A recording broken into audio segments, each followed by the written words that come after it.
I, 42F, need to get this off my chest because the situation has gotten way out of hand. My cousin Pamela, 35F, has been blowing up my phone saying I destroyed her relationship and turned her whole family against her. I honestly didn't mean for any of this to happen, but looking back, I probably should have seen the signs earlier. Pamela and I grew up together and were really close as kids. Our mothers are sisters and we lived just a few streets apart. Over the years though, we drifted apart as Pamela developed what I can only describe as a controlling personality. She went through a rough divorce 8 years ago, and since then, she's been living with her boyfriend Tom, 28M, their 1-year-old daughter Emma, and her 3 kids from her previous marriage, twins Jack and James, 15M, and their sister Katie, 13F. Tom seems like a genuinely good guy. He's been with Pamela for 6 years and works as an over-the-road truck driver to support the whole family. He usually stays out for 4 to 6 weeks at a time, which means Pamela handles most of the day-to-day parenting. I hadn't seen them in person for about 2 years due to living in a different state, but when Pamela insisted I stay at her place for Thanksgiving instead of my dad's house, I agreed thinking it would be nice to catch up. The problem started the moment I walked through the door. The first thing I noticed was how Pamela treated her older kids. She had Jack cleaning the gutters while James was mowing the lawn and Katie was inside doing laundry and cooking dinner. Now, I'm all for teaching kids responsibility, but this felt different.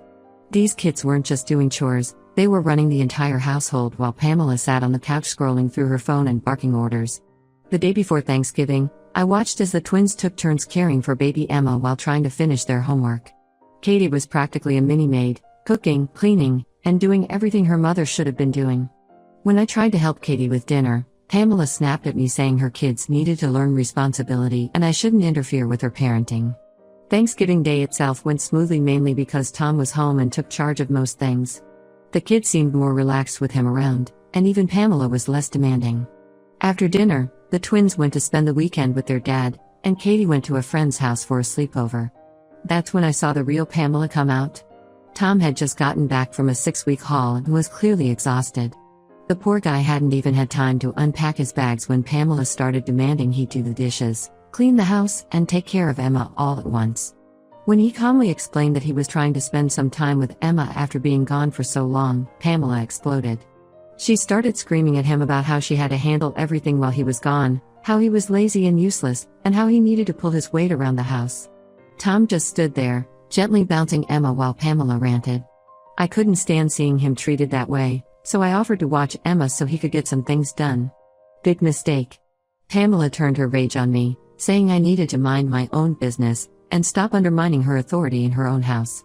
She accused me of trying to make her look like a bad mother and said I had no right to interfere with her family. I backed off, but the situation just kept getting worse. The next day, Jack texted saying he was staying another night at Tom's parents' house. He had been working a college football game with Tom's family, and since it was already 9 p.m., his ride didn't feel comfortable driving him home so late. It seemed like a perfectly reasonable situation. The kid was safe with family, it was late, and he'd be home the next day. But Pamela completely lost it. She demanded Tom drive an hour each way to bring Jack home immediately. When Tom suggested letting him stay the night since he was safe and with family, Pamela went ballistic. She started screaming so loud I'm sure the neighbors heard every word. She called Tom worthless, accused him of trying to turn her kids against her, and said he was a terrible father to Emma. Tom looked defeated but grabbed his keys to go get Jack. As soon as he left, Pamela snatched Emma and stormed off to their bedroom, still yelling about what a disappointment Tom was and how no one respected her authority. The baby was crying, probably scared by all the screaming, but Pamela didn't seem to care. I couldn't take it anymore.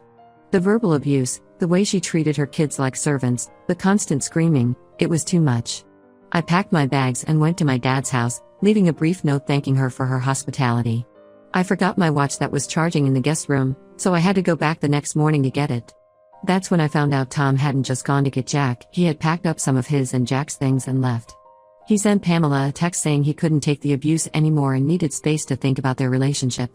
He also said he was taking Emma to stay with his parents until they could figure things out. Pamela completely lost it. She started calling and texting me nonstop, saying I had poisoned Tom against her and encouraged him to leave. She accused me of trying to steal her boyfriend, despite the 14-year age gap and the fact that I've been happily single.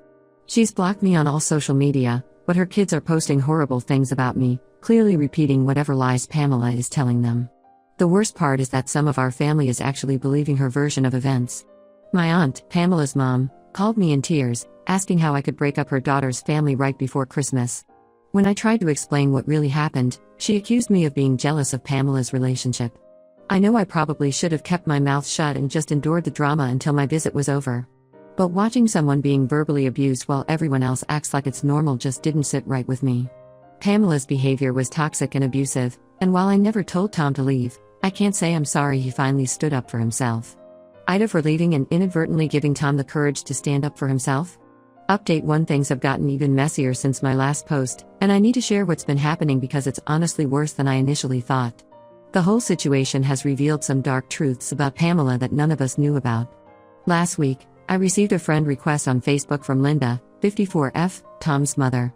At first, I was hesitant to accept it given all the drama, but I'm glad I did. She sent me a long message thanking me for being kind to her son during my stay.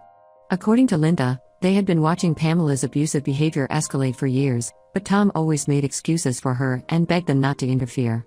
Linda shared some disturbing details about their relationship. Apparently, whenever Tom was on the road, Pamela would constantly call him while he was driving, accusing him of cheating and demanding he prove where he was. If he missed a call because he was sleeping or driving, she would blow up his phone with threatening messages. Tom stayed through all of this because he loved Emma and the other kids, and Pamela had repeatedly threatened that he would never see Emma again if he left. The most shocking revelation came when Linda told me about Pamela's pattern of behavior. This wasn't her first relationship to implode this way. Her marriage to the twins and Katie's father ended under similar circumstances, but Pamela had managed to spin the story so everyone believed he was the abusive one. Linda found this out from Tom's sister, who works with the ex-husband's current wife. Linda shared screenshots of text messages Pamela had sent Tom over the years. They were horrible. She would call him worthless, say no one else would ever want him, tell him he was a terrible father, and threaten to destroy his relationship with Emma. Some messages were sent while he was literally driving his truck, putting his life at risk because she knew he would feel compelled to respond. The real gut punch came yesterday when Jack, one of the twins, messaged me on Instagram. His message started with an apology for the nasty things he had posted about me. He explained that Pamela had forced them to write those posts, standing over their shoulders and dictating what to say. She had told them I was trying to break up their family and had been flirting with Tom the entire time I was there. Jack confessed that he was actually relieved when Tom left because he couldn't stand watching history repeat itself. He said Pamela treated their dad the same way before their divorce, but they were too young then to understand what was happening. Now that they're older, they recognize the pattern of abuse. He also revealed that Pamela had been telling the kids that Tom was cheating on her with me, which explained why they had been so hostile. I decided to share these messages with my Aunt Mary, Pamela's mom, hoping she would finally see the truth about her daughter. I thought the evidence from multiple sources would help her understand what was really going on. I was wrong. Instead of listening, she accused me of working with Tom to fabricate evidence to make Pamela look bad. She said I was just jealous because Pamela had managed to find a younger, hardworking man while I was still single at my age. The irony of her not realizing this exactly proved I wasn't interested in Tom completely escaped her. Somehow Pamela found out about my conversations with Linda and Jack. She showed up at my office yesterday, screaming about how I was conspiring with her enemies to destroy her life. She caused such a scene that security had to escort her out. Now she's threatening to sue me for defamation, claiming I'm spreading lies about her to destroy her reputation and take her children away. The kids are caught in the middle of all this chaos.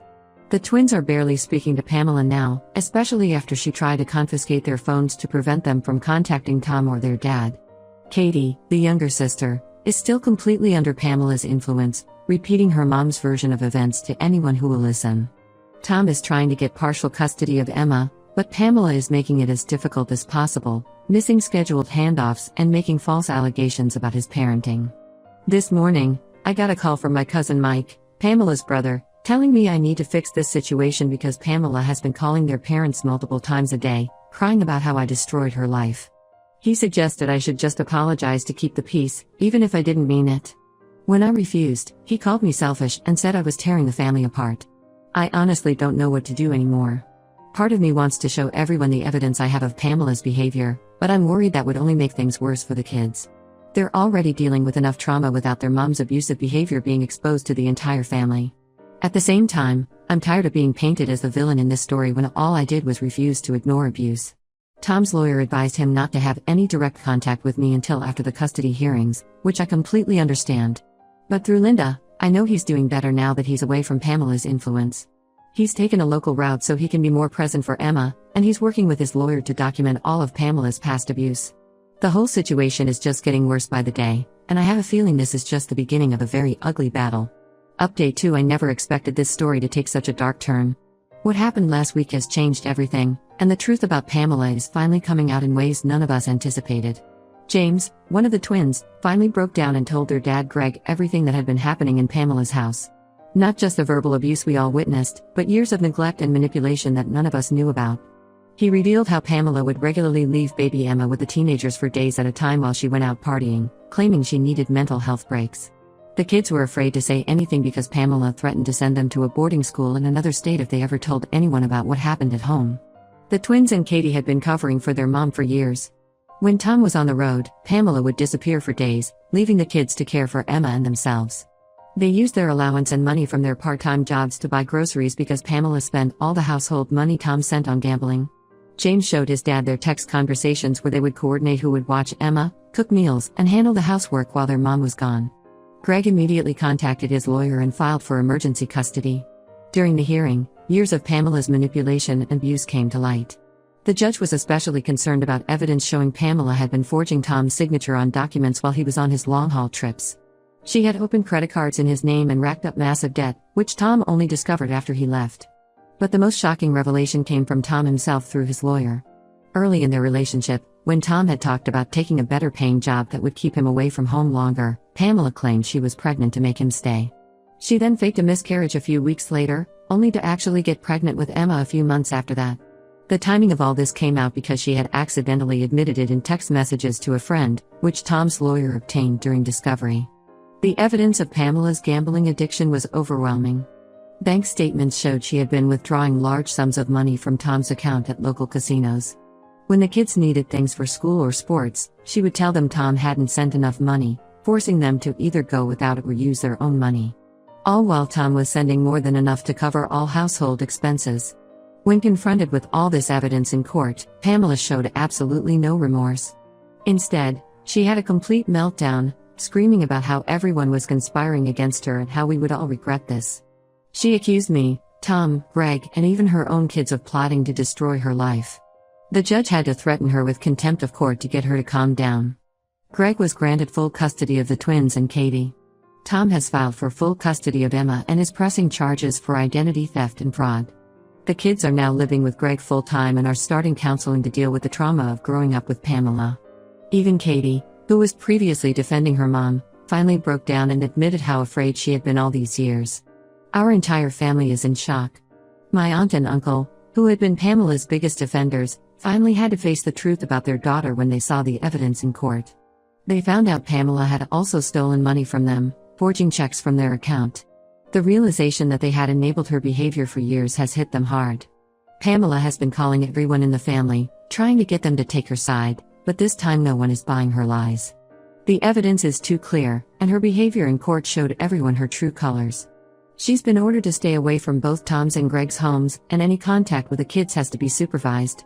The saddest part in all of this is seeing how relieved the kids are to be away from her. They're finally able to just be teenagers instead of having to be parents to their younger sister and caretakers of their household. Tom is working with his lawyer to help the twins and Katie recover the money Pamela took from them, though no one expects to see much of it returned. I still can't believe how much damage Pamela managed to hide for so long, or how many people she hurt while maintaining an image of being a struggling single mom doing her best. The truth is finally out, but the aftermath is affecting everyone involved. Update 3: This will be my final update because I think it's time to close this chapter. The situation with Pamela has gotten both better and worse, if that makes any sense. After losing custody of all her kids, Pamela's behavior became increasingly erratic and concerning. About 2 weeks ago, she showed up at Tom's parents' house at 3 a.m., completely drunk. She started banging on their door, screaming that she wanted to see Emma.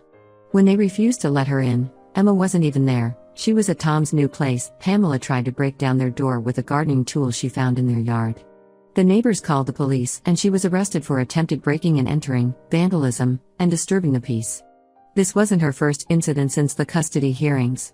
She had been showing up at Greg's house during the twins' and Katie's school hours, leaving threatening notes in their mailbox. She even tried to pick Katie up from school one day, causing such a scene that the school had to go into lockdown. After the incident at Tom's parents' house, both families were able to get restraining orders against her. Pamela is now facing criminal charges for the break-in attempt, violating the custody agreement, and the financial fraud against Tom. The judge has ordered her to complete anger management classes and seek addiction treatment if she wants any chance of supervised visits with the kids. So far, she's refused to comply, insisting that she's the victim in all this. The kids are doing much better away from her influence. The twins have joined their school's football team, something Pamela never allowed because she claimed they needed to be home to help with Emma. Katie is finally able to spend time with friends instead of being stuck at home doing housework. Their grades have improved significantly now that they're not exhausted from running the household. Tom has found a local driving route that lets him be home every night with Emma. He's also started taking parenting classes, not because he needs to, but because he wants to be the best father he can be for her. The courts have granted him primary custody, with Pamela only allowed supervised visits after she completes her court-ordered programs. Most of our family has finally seen Pamela for who she really is. My aunt and uncle apologized to me for not believing me earlier. They admitted they had enabled Pamela's behavior for years, always making excuses for her actions and bailing her out of trouble. They're now in contact with Greg and Tom, trying to build relationships with their grandchildren without Pamela's interference. Pamela still maintains that I'm the one who destroyed her life. She creates new social media accounts every few days to harass me, blaming me for turning her kids and family against her. I've had to change my phone number and increase security at my workplace because of her harassment. I've gone low contact with most of that side of the family. Not because I'm angry, but because I need some distance from the whole situation. The kids know they can reach out to me anytime, and I still see them when I visit my dad, but I'm done being in the middle of family drama. Sometimes I wonder if things would have been different if I had spoken up about Pamela's behavior years ago. But I realize now that Pamela's actions are her own responsibility. She chose to abuse and manipulate the people around her, and now she's facing the consequences of those choices. The silver lining in all this is that 5 kids, including Emma, are finally in a healthy environment where they can just be kids. Sometimes the best thing you can do is step back and let toxic people face the consequences of their own actions.